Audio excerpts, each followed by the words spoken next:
We started off our considerations in our first talk thinking about longevity and how long these family of faith lasted. So just to set our stall again with regards to what we looked at in the first session, but particularly thinking about the dates and just to remember what length of period of time that these families were going for. So we started off thinking about Jethro and how he was a man very much given to hospitality, the priest of Midian. So we're about BC 1500 approximately with Jethro. We then took it forward to Hobab, the eyes of the nation, guiding them to the promised land about 40 years on.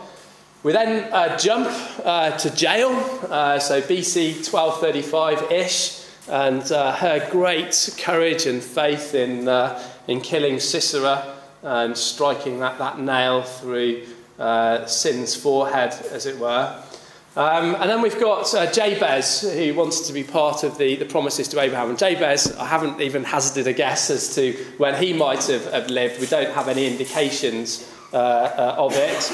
But then we do have that reference that we went to with Saul. Remember that Saul showed kindness to the Kenites. He was fulfilling the promise that had been given to Hobab. So around about BC 1028.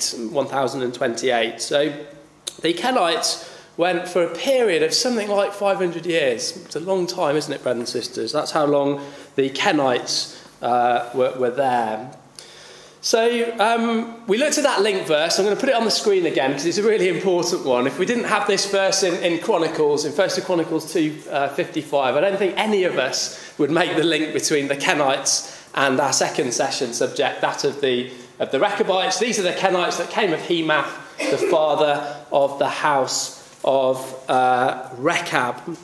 And we spoke in the first session about the significance of the names of these two, the Kenites, the Smiths, the blacksmiths, the Rechabites. However, the Rechab having this connection with chariots, and the word Rechab, chariot, meaning to ride, and that becomes very significant as we go into the Rechabites now. And the founding father of the Rechabites, which wasn't a man called Rechab, it was actually a man called Jonadab. So let's go then into Kings this time, and into 2 Kings and chapter 9. So we're jumping forward in the record to the time when the house of Ahab was strong, when wickedness in the land was great. So there was great apostasy in the land at this time. And some years earlier, it had been prophesied that the apostasy of Ahab would be removed by a man called Jehu, the son of Nimshi. If you want the passage, it's 1 Kings 19, verse 16 and 17 that gives us that. But I'd like to pick up the record in 2 Kings chapter 9, and we're going to look at verse 20, or verse 19 for connection. Then he sent out a second on horseback, which came to him and said, "Thus saith the king, is it peace?" And Jehu answered, "What hast thou to do with peace? Turn thee behind me." Verse 20, and the watchman told, saying, "He cometh even unto them, and he cometh not again. And the driving is like the driving of Jehu, the son of Nimshi, for he driveth furiously." So Jehu was a chariot driver. He was known for his speed and his aggression with his driving, and I'm sure we all know some Jehu drivers. Might be one yourself, I don't know. I've been accused of it from time to time. So that was his characteristic. He had this real passion, this real zeal. He drove his chariot furiously. And Jehu's mission was to kill Ahab. Jehu's mission was to eradicate apostasy, the house of Ahab, out of the land. And when we come into 2 Kings chapter 10, Jehu engages the help of the man that we're going to consider, this man Jonadab. So 2 Kings chapter 10 and verse 15. And when he was departed thence, and this is talking about Jehu, he lighted on Jonadab, the son of Rechab, coming to meet him, And he saluted him and said, Is thine heart right as my heart is with thy heart? And Jonadab answered, It is. Okay, so Jehu's asking Jonadab if they're aligned. So what was in Jehu's heart? Well, Jehu's heart was to eradicate the apostasy, to eradicate the house of Ahab. And Jonadab here is saying that, yes, I'm with you, Jehu. I'm aligned to your mission. I'm going to help you with your mission. And so Jonadab now engages with Jehu. And Jonadab, as we read in Jeremiah 35, that he's regarded as the father of the Rechabites. Now, we need to just stop there a minute, because Jonadab, he's the son of Rechab. But why weren't they called Jonadabites? Other than that it's quite difficult to say. They weren't referred to as Jonadabites. Other families, so the one we're looking at this afternoon, Asaph, family of Asaph. Asaph was the founding father. He was the one that the family was named after. Korathites in a similar way. But here, Jonadab, although he's the prominent figure, the family's named after Jonadab's father, after Rechab, but we don't know anything about Rechab. So why is that? Well, the significance, as you probably gathered, it's in the name of what Rechab means. And it comes out now in as we move on in verse 15. So Jonadab's given this affirmation to Jehu, it is, if it be, give me thine hand. And he gave him his hand, and he took him up to him into the chariot. Okay, so Jonadab then, he's going up into Jehu's chariot, and the word chariot there at the end of verse 15 is the other word for chariot. It's the word Merkabah that we looked at in our first session. Then verse 16, and he said, come with me and see my zeal for the Lord. And Jehu was a very zealous man, wasn't he? He had great passion for the things of the Lord. So they made him ride in his chariot. And there's a play on words here, brothers and sisters, because Jonadab's name means Yahweh is willing. And Jonadab is the son of Rechab. He's the son of a rider. And what Jehu is asking him here, he's saying, so they made him ride, that's the word Rechab. So the son of the rider, come and ride in his chariot, in his Rechab. It's the same Hebrew word again. So there's this play on words here, that it was to be the Rechab, this rider. They were going to be riders for the Lord. And the chariot of Jehu was going to play a very important role in eradicating the apostasy. So Jonadab aligns himself with Jehu, and he does exactly what he said he would do. He helps Jehu. So what did they do? Well, verse 23, and Jehu went, and Jonadab the son of Rechab, into the house of Baal, and said unto the worshippers of Baal, search and look that there be with you none of the servants of the Lord, but the worshippers of Baal only. Can you imagine that great gathering, all of those false prophets in there, and they're checking to make sure that there wasn't any true worshippers in that house. And once they're satisfied that it's only the prophets of Baal in that house, what do? Verse 25, it came to pass, as soon as he made an end of offering the burnt offering, that Jehu said to the guard and to the captains, go in and slay them, let none come forth. And they smote them with the edge of the sword, and the guard and the captains cast them out, and went to the city of the house of Baal. And they brought forth the images out of the house of Baal, and burned them, and they break down the images of Baal, and break down the house of Baal, and made it a draught house, or a toilet house, unto this day. So they won a great victory. They helped purge the land from these false prophets. And it's not without coincidence, brothers and sisters, that it seems that the majority of Ahab's family, if not all of Ahab's family, were killed in some connection with chariots. That they were killed in some connection with Rechabs, with these riders, with chariots. We'll put them up on the screen. We won't turn to all the passages. You might like to do that in your own time. You remember Ahab himself. He went into battle, didn't he? And he was wounded in battle while he was in his chariot, while he was in his Rechab. And 1 Kings 22 verse 37 says that he died in his Rechab, and there was blood at the bottom of the chariot. Ahab's son Joram in 2 Kings 9 verse 24, that he was killed in a chariot, that he was killed in a Rechab. Azariah, connected with Ahab, was killed in a chariot in 2 Kings 9 verse 27 and 28. And also, let's not forget Ahab's wife, wicked Queen Jezebel.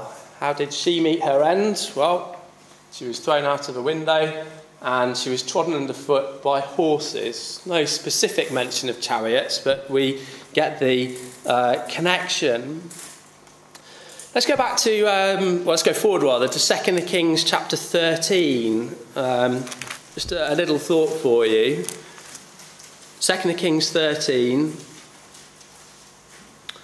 verse 14. This is Elisha speaking here. Now Elisha was fallen sick of his sickness, whereof he died. And Joash the king of Israel came down unto him and wept over his face and said, "O my father, the chariot of God and the horsemen thereof." And we can sometimes think of the angelic host here, chariot of God, chariot of Israel and the horsemen thereof. But also let's think of it in connection with Jehu.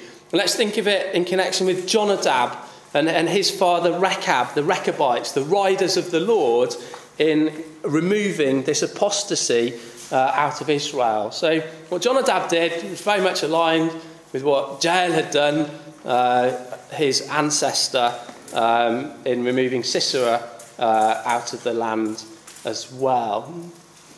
So that's our start. So that's what Jonadab did. Well, where do we go to next? Well, we're going on quite a bit in the record. We're going to around BC 600 now, and we're going to Jerusalem just as Nebuchadnezzar and the Babylonians are pressing down upon the land. So Jerusalem hasn't fallen yet, but it's getting very close. There's mounting pressure on the Jews and on Jerusalem.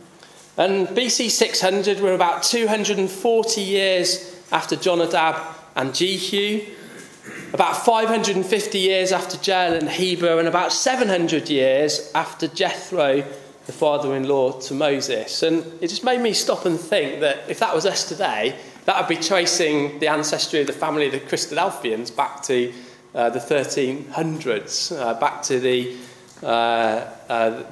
Middle Ages, the Dark Ages. So over that 700 years, this family is still going, still showing steadfastness to their God. Well, let's go to our reading. Let's go to Jeremiah chapter 35, and let's pick up what stance this family is taking here in Jeremiah chapter 35. So Jeremiah 35 and verse 1. The word which came into Jeremiah from the Lord in the days of Jehoiakim, the son of Josiah, king of Judah, saying, "Go into the house of the Rechabites and speak unto them, and bring them into the house of the Lord, into one of the chambers, and give them to drink." And what we find is the reason why that they had to be brought into Jerusalem was because the Rechabites here were under threat from the Babylonians. So they had to come into the walls of Jerusalem. And they're given a rather strange test. They're brought into one of the chambers of the Lord in the temple, and they're given wine to drink. Now, this isn't a public health and safety test. This wasn't to see if they're keeping the drink and drive rules or drink and ride. They were riders. It's nothing about that at all. So what is it talking about? Well, let's have a look at verse 3. So we're given the introduction. "And I took Jaazaniah, the son of Jeremiah, the son of Hasabniah, and his brethren, and all the sons and the whole house of the Rechabites. And I brought them into the house of the Lord, into the chamber of the sons of Hanan, the sons of Igdaliah, a man of God, which was by the chamber of the princes, which was above the chamber of Maaseiah, the son of Shallum, the keeper of the door." We're given all these names, and we're given all the people that were present. And what we find here is that those of Israel, those that were in the house, that all their names, they're good, solid Jewish names, as it were. So Hanan, in verse 4, we're told that the sons of Hanan, Hanan means he is merciful. Igdaliah means Yahweh is great. And we're told that Igdaliah, that he's a man of God. And then we've got Maaseiah, the son of Shallum. Maaseiah, his name means the work of Yahweh. So on the face of it, this is good Jewish stock. These are good Christadelphian family Bible names, as it were. So were they living up to the standards that their name suggests? Well, we're told that Maaseiah was the keeper of the door. Now, if you've got a margin, the word door, it actually means threshold, okay? So that's what he was to be keeper of. That was the role of Maaseiah. He was a keeper of the threshold. And the threshold is the dividing line, isn't it, between the outside world and the house. And by tradition, when a man gets married, I have a vague memory of doing this when I was married some years ago, that tradition has it that a man, when he takes a wife, he carries her over the threshold into his house. And the boundary of the threshold represents the standards of the house. It's the limit of the house. It's saying here and no further. And Maaseiah was responsible for keeping that threshold, that limit of God's house. Well, keep a marker in Jeremiah 35 and come over to Ezekiel 43, please. Let's see if Israel was keeping that standard, that marker of Israel's, of God's house. So Ezekiel 43.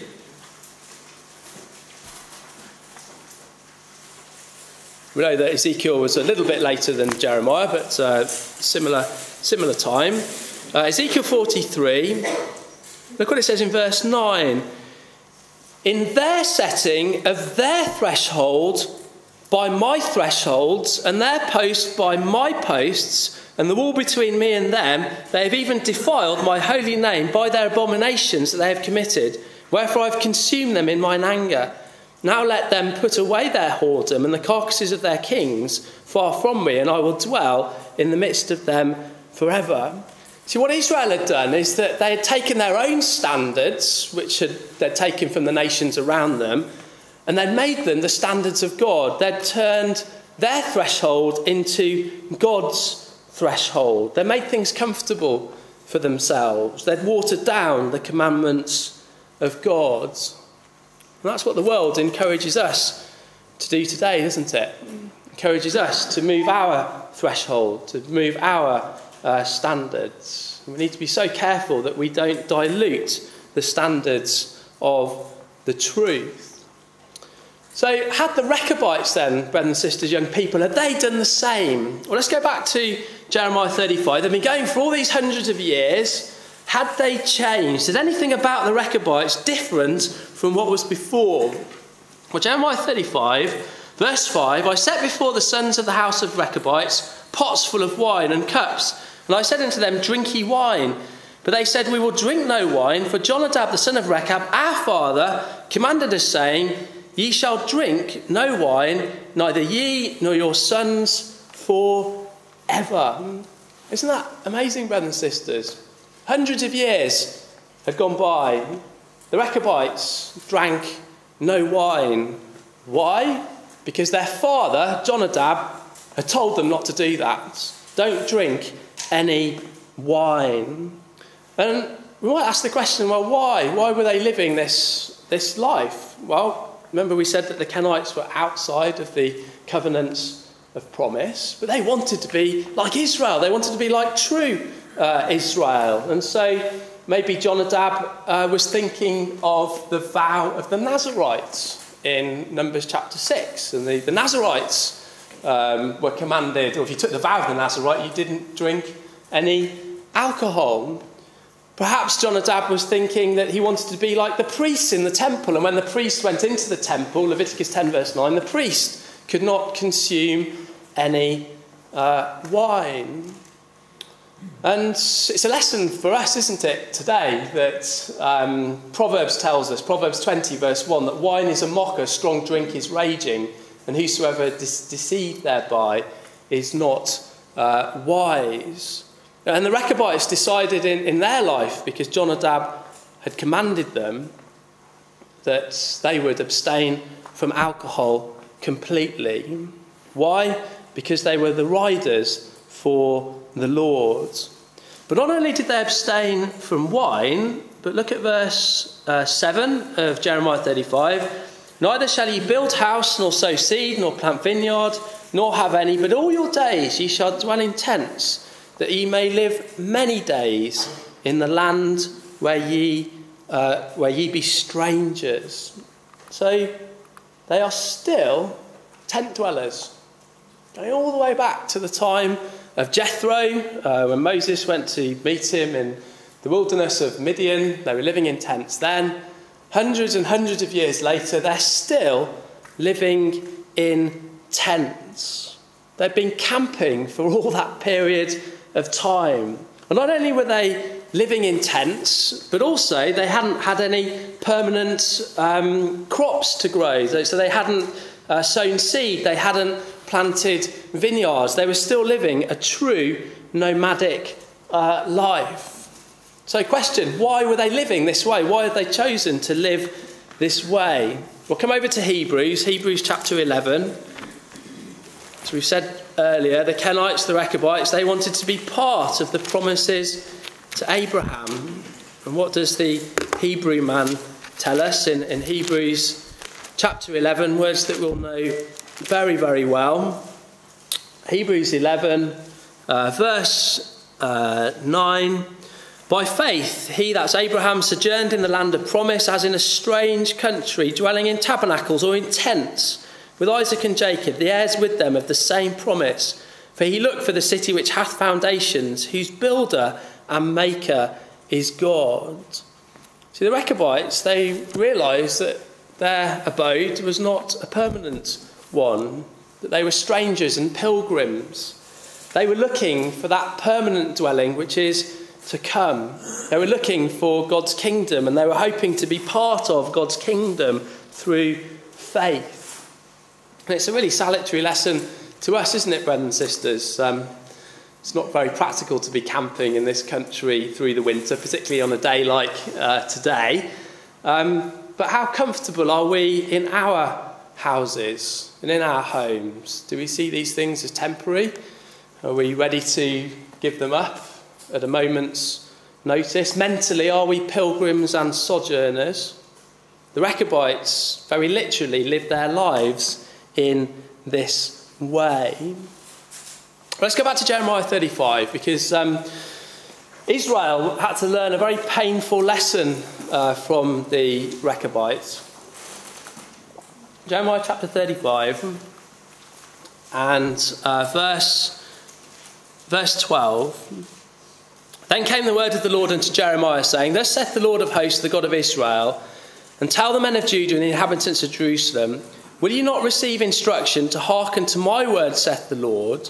The words of Jonadab the son of Rechab, that he commanded his sons not to drink wine, are performed unto this day. They drink none, but obey their father's commandment. Notwithstanding, I have spoken unto you, rising up early and speaking, be hearkened not unto me. So we get this great contrast. We get natural Israel not obeying the commands of their Father in heaven, in contrast to these Gentiles, these Rechabites, obeying their Father. What does the fifth commandment say? Well, the fifth commandment says, honour thy father and thy mother. But of course, that's not all of the fifth commandment, because I suspect this would have been well known to the Rechabites, because the fifth commandment goes on to say that thy days may be long upon the land which the Lord thy God giveth thee. And I think that's why they were a people of faith, that they wanted to be part of that land. And Israel here, that land was being taken away from them. Nebuchadnezzar was right at the door. Because of their unfaithfulness, Israel was to be punished and taken into captivity. And so because of this great contrast and because of the outstanding faith of the Rechabites, they're blessed. Let's have a look at verse 18 of Jeremiah 35. And Jeremiah said unto the house of the Rechabites, Thus saith the Lord of hosts, the God of Israel, because ye have obeyed the commandment of Jonadab your father, and kept all his precepts, and done according unto all that he hath commanded you, therefore thus saith the Lord of hosts, the God of Israel, Jonadab the son of Rechab shall not want a man to stand before me forever. Isn't that amazing, brothers and sisters, that the Rechabites were given an everlasting blessing and that they would stand before God? We're told that Moses and Samuel stood before God. It was the priests that stood before God. And now the Rechabites were going to be promised the same thing. And this was to be something that would last forever.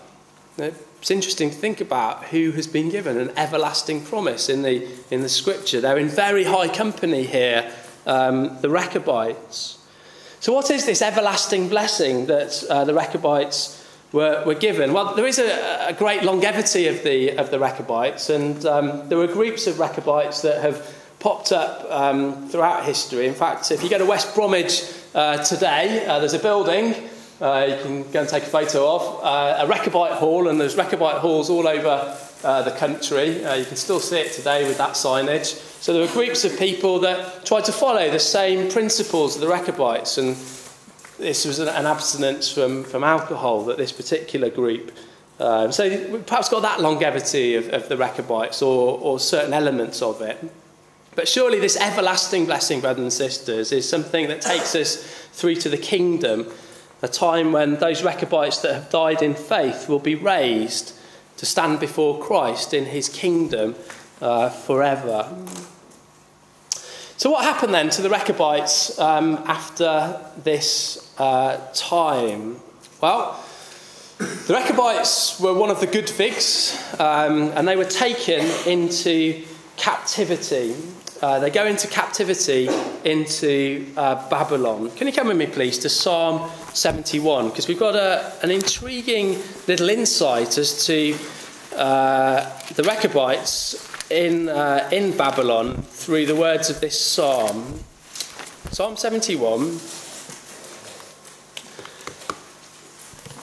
Psalm 71, you'll notice in the authorised version there's no heading on this psalm.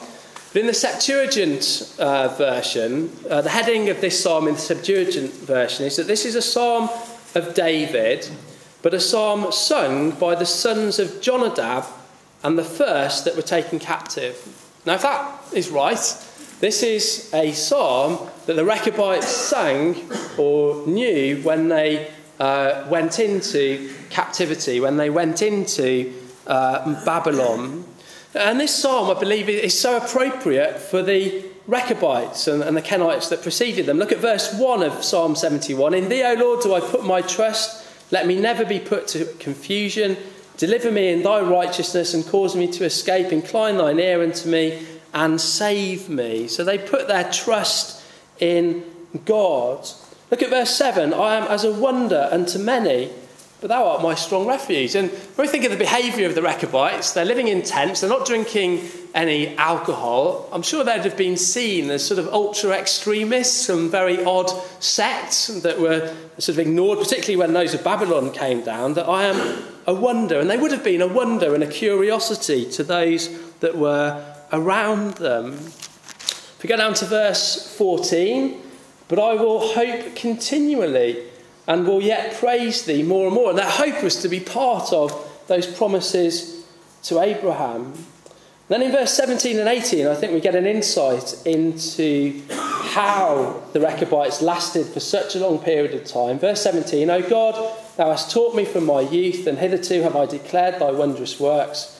Now also when I am old and grey-headed, O God, forsake me not until I have showed thy strength unto this generation, and thy power to every one that is to come. You see, Rechabites, as they lived, their desire was to instill their characteristics of faith onto the next generation, onto their children. And I'm sure the Rechabites would have had fantastic Sunday schools. They'd have had wonderful camps. In fact, life was a whole camp for them, wasn't it? They lived in tents, and they instilled this deep devotion to keep their father's commands from generation to generation. And then in verse 20, thou which hast showed me great and sore trouble shalt quicken me again, and shalt bring me up again from the depths of the earth. Thou shalt increase my greatness and comfort me on every side. See, through faith, the Rechabites believed in the resurrection.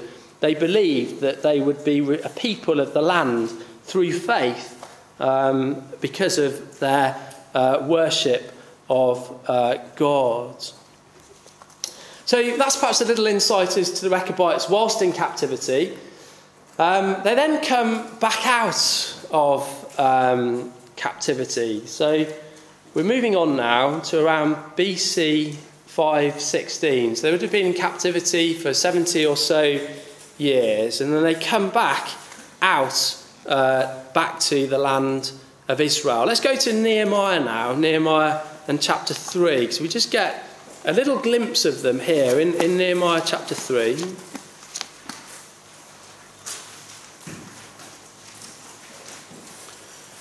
Nehemiah chapter 3 and verse 14. So we're now about 800 years after the time of Jethro and Moses. Nehemiah 3 verse 14, we're simply told, but the dung gate repaired Malchiah, the son of Rechab, the ruler of the part of Beth Hakerem. He built it and set up the doors thereof, the locks thereof, and the bars thereof. So here's this Rechabite back in the land, helping the rest of Israel to rebuild the walls of Jerusalem. And this Rechabite, he is specifically charged with building or repairing the dung gate. And it doesn't sound very salubrious, that, does it, to repair the dung gate? But the dung gate was used to remove the unwanted parts that were not used in the sacrifices out of Jerusalem. And so in type then, they're removing the waste, they're removing the unwanted parts, they're removing the apostasy still from Israel. That's what the Rechabites are interested to do in building these walls. And Malchiah's name means, my king is Yahweh. And that was foremost in their minds, to keep God's city, to keep God's temple pure from unclean influences. And we're told that Malchiah, that he was the ruler of part of Beth Hakerem. Now Beth Hakerem is quite interesting. We'll conclude pretty shortly, but let's go back to Jeremiah chapter 6. Let's find out about Beth Hakerem. So we've got this man, Malchiah, my king is Yahweh, this Rechabite descendant, and he's ruler of Beth Hakerem. And in Jeremiah chapter 6, we're told about Beth Hakerem, if I can find it. Jeremiah chapter 6, and it's the first verse. O ye children of Benjamin, gather yourselves to flee out of the midst of Jerusalem, and blow the trumpet in Tekoa, and set up a sign of fire in Beth Hakerem. For evil appeareth out of the north, and great destruction. And here's this descendant of Rechab as ruler of this place, Beth Hakerem. And Beth Hakerem was used as a warning when the northern invader comes down. So the job of the people in Beth Hakerem, that when the northern invader comes down, they were to light a fire. And it was a watchtower for the protection of Jerusalem. And how significant, brothers and sisters, that it's a Rechabite that's ruling over this little area. That the Rechabites were entrusted with watching out for the signs of the times. They were watching out for the king of the north to come down. The Rechabites, hundreds and hundreds and hundreds of years later, they were still the eyes of the nation.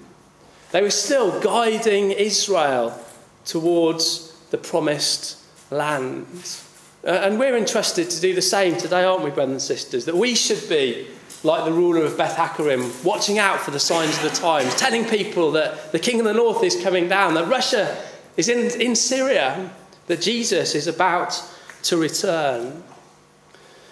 There's another aspect to Beth Hakerem which I found fascinating, and that is that Beth Hakerem means the house of vineyard. And the reason why I think that's fascinating is that here we've got a ruler of Beth Hakerem, a son of Rechab, the house of vineyard, but we know the Rechabites did not drink any wine. I just wonder, brothers and sisters, if there's a glimpse of the kingdom here. Remember the words of the Lord Jesus Christ, I will no more drink of the fruit of the vine until that day when I drink it new with you in my Father's kingdom. And I wonder if the Rechabites, in a similar way, were looking forward to the marriage supper of the Lamb, when they will drink wine with the Lord Jesus in that kingdom to come. So we've covered a lot of ground this morning. We've covered 800 years or so of Kenite, Rechabite history. Let's sort of recap on some of their key characteristics that we can take as exhortation for us in our lives. They were given to hospitality. That comes across very strongly, particularly with the Kenites. They always stood up for the truth. They're there defending the truth and removing apostasy. They were the riders for the Lord in casting out that wickedness from the land. They were the eyes of the people and were prepared to be holy and separate in the way that they lived their lives. They were tent dwellers. They were pilgrims and sojourners waiting for the kingdom, and they instilled their way of life in their children from generation to generation, always obeying their father. And we're told that because of their faith, because of their obedience to their father, that God granted them their request and that they will stand forever before him in his kingdom. So it's incumbent upon all of us in our lives to try to follow their example as Gentiles, waiting through promise and faith for that realisation of Abraham's promises to be realised when Jesus returns back to this earth.